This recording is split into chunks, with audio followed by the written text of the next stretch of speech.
Hola, me llamo Almudena Baeza y mi comunicación en este fantástico congreso se titula Imágenes cibernéticas, la representación de la naturaleza en Morton y Stettheimer. La naturaleza es un concepto muy complejo que ha variado mucho a lo largo de los años. En arte, la representación de la naturaleza se denomina paisaje, es un género. Entonces, lo que tenemos aquí son unos paisajes que vamos a investigar y que vamos a considerar imágenes cibernéticas de la naturaleza. ¿Cómo lo vamos a hacer? Estudiando los recursos gráficos y conceptuales que han generado paisajes como lugares de ocio. ¿Y dónde lo vamos a hacer? En la obra de estas dos artistas neoyorquinas, Florine Stettheimer y en esta pieza de Rick Morton. Eh, al analizar estos paisajes con mirada cibernética, lo que queremos es concebirlos como espacios relacionales y vamos a ver que al tratarlos con esta mirada cibernética vamos a descubrir unas estrategias claves como la observación metonímica y el uso de la plusvalía de códigos. Presento brevemente a Florine Stettheimer. Es una artista moderna, contemporánea de Duchamp, de Dan Kandinsky, Miró, Picasso, y que era muy amiga de Duchamp. Era una mujer culta, excéntrica, que viajaba por Europa y que tenía una especie de salones en su casa con sus dos hermanas, que también eran intelectuales y solteras. Aquí tenemos un retrato de la familia. Mm, Vemos que Florín, que aquí está su nombre, se caracteriza como pintora con una paleta, su hermana Eti como intelectual, de hecho es filósofa y escribió dos novelas feministas. Aquí está Mada, la madre, que es una especie de pantocrator con su mandorla, y la hermana Carrie, que es una mujer elegante vestida con perlas y encajes. Eh, retrato podría considerarse, bueno, podría considerarse un retrato de familia, ¿no? Parecido a este que representan, eh, parecido a este pintó el artista años antes, en 1915, en el que también aparece la madre y las hermanas y se ve su forma de vida y su estatus social. Pero este retrato tiene una dimensión privada y como elementos fantásticos o de lenguaje privado, ¿no? Como esas tres flores gigantescas que están unidas por una hiedra que podría ser la madre y ella representar a las tres hermanas. Están subidas a una alfombra fantástica y muy lujosa que semeja a Manhattan, y detrás se ve un skyline ficticio, pero con elementos reales como el edificio Chrysler, la Estatua de la Libertad o este pórtico que es el de los apartamentos donde vivía la familia. Mm, eh, Stettheimer ha sido fundamentalmente estudiada como una artista nostálgica y muy personal, pero desde los 70 que empezó a estudiar la Linda Nottlich y ha sido considerada una artista que tiene unas obras, digamos, críticas, más sociales y más públicas, ¿no? En este sentido, las obras que más corresponden a esta clasificación son las catedrales, que son 5 cuadros de un tamaño un poco más grande, como esta Family Portrait, que son la Catedral de la Quinta Avenida, que habla del consumo, la Catedral de Wall Street de las finanzas, la de Broadway del espectáculo y la del arte, del mundo del arte, que quedó inacabada. En este sentido, esto lo podríamos considerar quizá una catedral de la familia de élite. Y entonces aquí hablaría, pues, supuestamente una flor natural contra el artificio, ¿no? De estas flores, de esta vida y este materialismo que simbolizan aquí estos rascacielos cuya única misión es ser cada vez más altos. Rick Morton es un artista conceptual y minimal que murió a los 40 años atropellada y entonces le dio tiempo a trabajar pues aproximadamente 7 años. Esta es una instalación típica de ella en la que se ve una rama que se construye como un juego de palabras. Se ve dos ramas encontradas con formas de Y. También se ve el dibujo del pubis de dos, se puede que están estas formas, estas Y están cartografiadas en este dibujo que también puede verse como unos pubis femeninos, por pequeñas indicaciones, ¿no? Esa pequeña curvita ahí.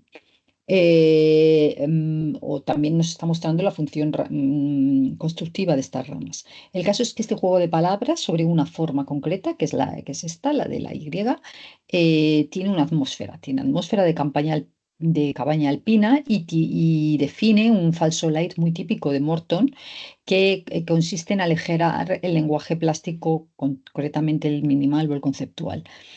Una pieza que explica este light claramente es esta pieza que se titula No te preocupes, solo te leeré las partes buenas. Es un texto, es una pieza conceptual porque es un texto. Lo que pasa es que este texto está arropado, aligerado por una estética más amable, más del afecto. Eh, Cuando vamos a analizar a partir de ahora la obra de estas artistas como paisaje cibernético, estamos aludiendo no a la cibernética como la ciencia, porque los paisajes estén hechos con máquinas, sino aludimos a otra acepción de la palabra cibernética, que es la ciencia que estudia las analogías entre los sistemas de control y comunicación de los seres vivos y los de las máquinas, ¿no?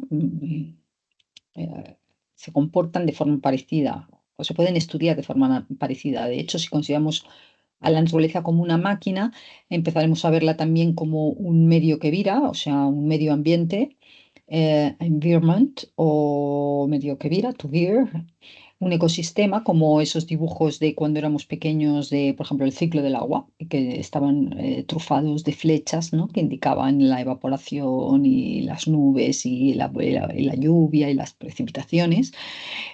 También podemos considerarlas una estructura conocida como tercer paisaje, una teoría elaborada por Gilles Clément, o una logística social y filosófica de 12.500 años aproximadamente de agricultura. Mm, si nosotros consideramos esta naturaleza de esta forma más maquínica, las obras de arte paisajísticas se pueden ver como ficciones aumentadas, hiperficciones o espacios cibernéticos, como los vamos a considerar aquí, como estos cuadros barrocos que vimos en las muestras maestras aquí en la Thyssen en Madrid. Estos cuadros barrocos representan una naturaleza muerta, pero colonizada por insectos. Por vivos, y dan cuenta de un ciclo más amplio, ¿no? De un ciclo que involucra lo vegetal y lo animal, y donde el paso del tiempo incluye, tras la putrefacción, la aparición de estos animales. Aquí también en Johanna, espero que no lo veo, Herold, vemos una especie de chiste que además introduce un chiste retiniano porque uno de esos insectos está camuflado en el lenguaje, en el mundo vegetal, de forma que participa de los dos reinos, que es ese saltamontes, ¿no? Eh, estas hiperficciones utilizan una estrategia que Fisher define en su tesis doctoral como plusvalía de código. Son códigos que se incrustan en otros lenguajes, o sea, son códigos de un lenguaje que se incrustan en otro lenguaje o incluso en otro mundo, ¿no? Él pone el ejemplo de unas orquídeas que tienen la apariencia de avispas hembras para fomentar la polinización de los machos. Entonces aquí hay un código animal que se incrusta en un código vegetal y de forma que permite un análisis mejor de esa planta, porque esa planta no es una orquídea, que diría un botánico, sino que con la mirada del entomólogo de otro reino diría es una orquídea con apariencia de avispa. Entonces, aquí nos interesa a nosotros mirar estas obras con varios códigos. Y por eso vamos a tratar más de decodificarlas que de interpretarlas.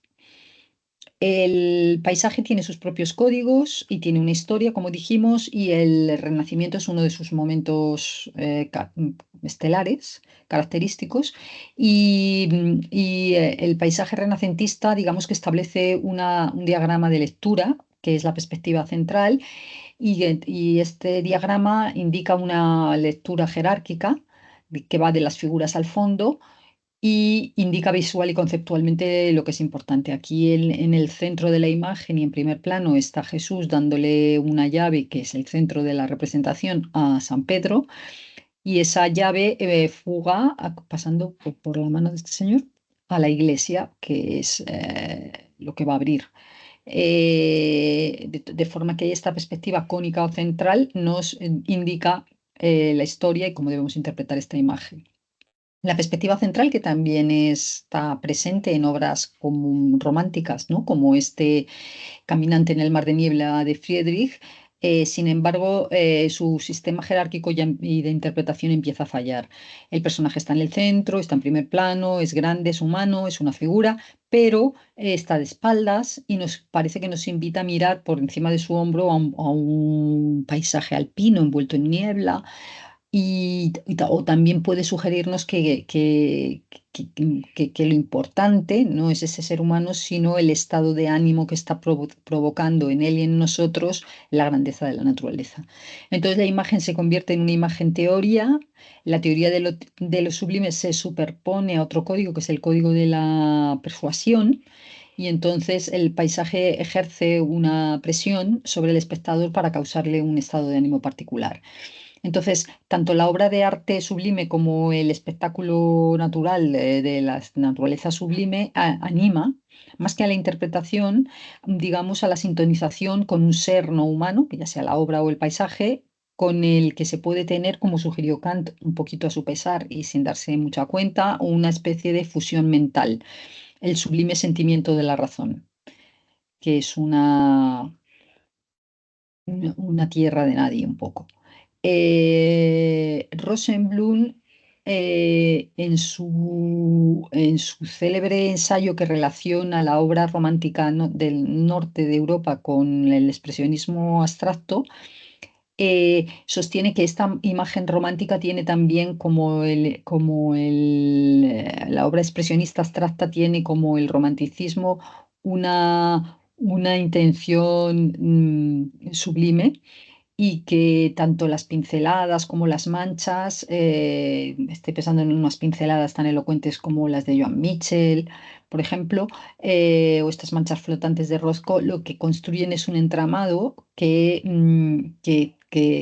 trabaja por encima o por debajo del esquema lógico de la perspectiva. Eh, Algo parecido sucede con la pincelada impresionista de una virtuosa como Berta Morisot o del punto de Seurat. Es una pincelada que parece ser la consecuencia de una infección, de un virus óptico que guía la mano para producir impresiones por medio de gestos y de puntos totalmente abstractos. Eh, Otra característica del paisaje impresionista que lo hace parecer cibernético, o sea, un campo de relaciones, es la representación del espacio natural como espacio de ocio. Un cuadro representativo de esta práctica impresionista es una tarde de domingo en la Gran Jatte de Seurat, donde se ven todas las ritos de los parisinos en domingo en esta isla. Y aquí vemos en esta obra que se titula Les Poseuses, las que posan, las modelos, una relación con la naturaleza, con el paisaje todavía más intrincada en el sentido de que ellas son las modelos que han posado disfrazadas para construir este paisaje de relaciones. El paisaje rococó construye unos entornos opresivos que adoptan a menudo la forma de túnel y dirigen una mirada telescópica al personaje central, o a un personaje que no, o a unos personajes que casi nunca son héroes. Aquí el paisaje adopta una perspectiva gótica entre abstracta y figurativa. Vemos que hay hojas y ramas que podemos identificar, pero también es una especie de vórtice o de túnel que dirige la mirada a esa especie de caperucita que se está columpiando en este cuadro de Fragonard. Y el paisaje no solo la enmarca, sino que la amenaza y sugiere no preponderancia de ella, sino una especie de cohabitación, como sucede en los cuentos góticos, o en los cuentos tradicionales, donde el bosque, por ejemplo, tiene agencia, ¿no? Eh, entonces vamos a analizar este Picnic en Bedford Hill de Florin Stettheimer como una representación cibernética del tercer paisaje. El tercer paisaje es un concepto creado por Gilles Clément, que establece que existe un primer paisaje, que es el paisaje primordial, el bosque primigenio, que está representado aquí por este árbol rosa con unas ramas y sobre un suelo verde como debe ser. Luego está el paisaje agrícola, que está allí en el segundo plano por estos trabajadores. Y luego está el tercer paisaje, que es el intersticio que hay entre el primer paisaje, la ciudad, y los otros paisajes pues, que se desarrolla, por ejemplo, en la cuneta o en la colina. Y aquí esta colina que representa ese paisaje, abajo podríamos suponer que más que un riachuelo, lo que corre es una carretera en la que han llegado estos personajes, ¿no? En sus lujosos Rolls o coches. Aquí se retrata a Florín con sus amigos artistas Duchamp y Elie Niedelman. Y este paisaje tiene un vibrante color amarillo que podemos leer como con un carácter rococó o gótico que comentábamos anteriormente. Es un amarillo entre abstracto y figurativo. Digamos que no es imposible ver este amarillo así de fuerte en la naturaleza. De hecho, si cuando vemos desde lejos un paisaje y se refleja la luz del sol, podemos ver unos amarillos así de brillantes, pero esos amarillos que se dan y que surgen en la nejalía y que están muy poco detallados, está traído aquí delante en un género, eso, en un arranque naif. También puede ser una latitud cultural, ¿no? Que como los mapas cartográficos, que los países, las zonas, los paisajes se delimitan con colores convencionales. También podría ser una alfombra mullida que indica que estos personajes se comportan aquí como en un interior, o el color dorado del dinero. En cualquier caso, aquí se produce esto que llamamos la plusvalía de códigos, donde hay un código, fundamentalmente un código rococó y naif, asociados, polinizados. Lo naif está presente, por ejemplo, en esos escorzos, que es la figura humana en perspectiva, estilizados, ¿no? A lo típico, a lo Vanity Fair. Entonces hay un código también de alta cultura, porque esto es un óleo con la ilustración. Es un paisaje cartográfico pictórico, es un paisaje autobiográfico o sociológico, pertenece al género paisaje o a la escena de interior. Y lógicamente o significativamente lleva a emplear la poliusia que es el uso múltiple, ¿no? de una imagen, en este caso de esta bandeja amarilla, o la metonimia, sí. Indica siempre la contigüidad, ¿no? Para buscar el sentido. Por ejemplo, el continente, la copa puede señalar el vino, ¿no? Que es el contenido. Aquí es este amarillo el que contiene, el que presenta en bandeja, el que construye un tercer paisaje y como espacio improductivo de relaciones de ocio. Em, Henry Morton, en esta pieza del recuerdo, instala una serie de materiales encontrados en forma de pequeños tótems duchampianos. El material son tocones de estos que se utilizan para la chimenea, ¿no? Que están cortados, y sobre ellos coloca piezas de metal o piedras, y luego los cartografía en esta serie de dibujos que son como planos vistos desde arriba, utiliza la línea discontinua propia del dibujo geométrico, pero a la vez hay un dibujo figurativo, esto parece una bota. Este dibujo es interesante porque resulta abstracto, pero está hecho con técnica figurativa en el sentido de que probablemente es la copia de alguna de de estos tótems. Y estas piezas están instaladas en una especie de representación más conceptual, que en esa mesa verde, que ese verde indica, digamos, la naturaleza. Entonces, esta pieza es un lugar y un mapa de relaciones donde situar tanto el cuerpo como el recuerdo. Esta pieza habla de los picnics que el artista hacía con sus hijos. Contiene el espacio cartográfico y el real, claro. Tiene una estética kitsch y minimalista. Pues es hay una estética abstracta y de línea y minimalista, pero también hay una atmósfera, ¿no? Como de kitsch alpino, como de los oyogi, donde todo es de madera, o de estas películas de Doris Day y Ross Hudson en el lago Tahoe. Eh, También hay elementos profundamente visuales. Ella dice que las zonas de acampada, las escuelas de horticultura, los espacios en construcción son los espacios que proporcionan la mejor información visual que ha recibido. Pero también hay ideas, o sea, hay conceptos como esa naturaleza representada en lo verde y en el cercado, ¿no? Representa pues, el primer jardín neolítico que dio origen a un sistema, una logística, la de la agricultura, que dio a su vez dio origen al patriarcado, al capitalismo y a la crisis o a la catástrofe ecológica en la que vivimos, en esta era que hemos llamado el antropoceno. Entonces, hay una aceptación del tema picnic, pero también hay componentes abstractos de la mirada topográfica y hay también códigos propios de lo producido y de lo encontrado, y todo esto se puede decodificar, decimos alegremente, porque tiene ese ambiente amable, kitsch de lo alpino. Como conclusión, podríamos decir que esta mirada cibernética que hemos adoptado para mirar estos paisajes ha mejorado los análisis y ha permitido verlas como espacios relacionales donde se dan plusvalías de códigos, por ejemplo, el rococó y el naif, o el conceptual y el quiche.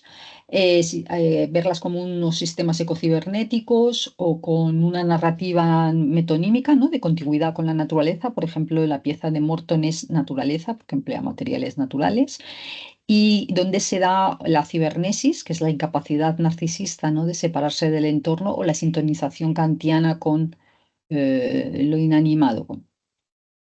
Eh, en el futuro pensamos seguir con esta investigación de la representación del paisaje y de la catástrofe ecológica, siguiendo la máxima de este libro de Donna Haraway de seguir con el problema y de cómo crear parentesco, ¿no? En esta era de de la catástrofe ecológica, y vamos a analizar una serie de artistas que muestren relaciones cibernético-empáticas con lo inanimado, con el reino animal, con el vegetal, como Gemma Cuellar, por ejemplo, que es una estudiosa de la luz, ese elemento inanimado pero muy elocuente, o como algunas artistas que comisaría en una exposición que se llamó Happenland en Nueva York, entre las que destaca a Marina Surco, que con esta pieza de bolsas para introducir cadáveres de animales, la pieza de Elena Blasco, ella, o artistas que generen debates y reflexiones colectivas, piezas que están ya generadas con medios electrónicos, como Meredith Drum o Eva Davidova, que fue comisaria conmigo de esta exposición, o Libres para Siempre, que genera piezas con inteligencia artificial. Eh, como pequeña eh, gesto de solidaridad con Lila, compañera en principio de los 2000 en la Complutense, y con Carla. Decir que yo para esta exposición de Happenland escribí un texto que era una imagen, un diagrama con dibujos, y tanto los organizadores de la muestra como los propios artistas, sobre todo, me pidieron un texto más académico que poder juntar a sus dosieres. Bueno, pues hasta aquí hemos llegado. Gracias, y aquí tenéis mis coordenadas.